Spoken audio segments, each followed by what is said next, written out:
ఇక అలాగే మనకు చాలా పని ఉంది, మనకు చాలా పని ఉంది. నాగార్జున సాగర్లో ఓ పటువ కొండన్న, ఓ పటువ చూడు, ఓ పటువ చూస్తే ఆ పటువనే తలగోరి కావాలి వాళ్ళకు, వాళ్ళ రాజకీయ సమాధులకు. ఆ రకంగా మనకు పనులు ఎక్కడికక్కడ ఉన్నాయి. రేపొద్దున ఇదే సూర్యాపేట నియోజకవర్గంలో మన బిడ్డ వట్టె జానయ్య యాదవ్ గర్జించి సింహం లెక్క రేపొద్దున ఆ జిల్లాను కూడా కదిలించబోతా ఉన్నాం. ఇవాళ తెలంగాణ రాష్ట్రంలో ఉన్నటువంటి పలు జిల్లాలకు ప్రతి మారుమూల గ్రామానికి కూడా బీసీజేఏసీ ఇలా విస్తరిస్తా ఉంది. ఎక్కడికక్కడ ప్రజలంతా తండోపతండాలుగా ముందుకొస్తా ఉన్నారు, ముందు వరుసలో ఉన్నారు.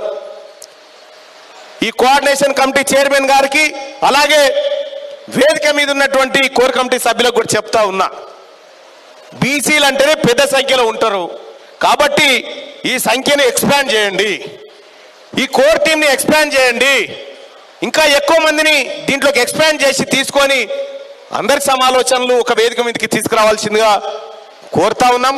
అలాగే తీన్మార్ మల్లన్న టీం సభ్యులు ప్రతి జిల్లాలో బీసీ ఉద్యమాన్ని భుజాన వేసుకొని ముందుకు తీసుకుపోతారు.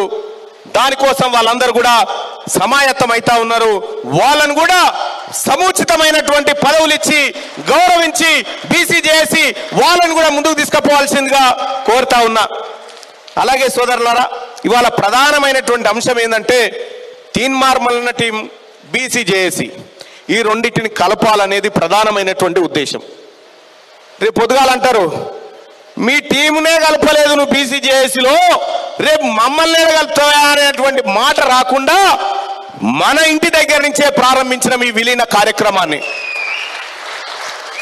అందుకోసమే సోదరులారా, ఇక ఈ నెల రోజుల్లో అన్ని జిల్లాలకు బీసీజేఏసీ కమిటీలు ఫామ్ కాబోతా ఉన్నాయి.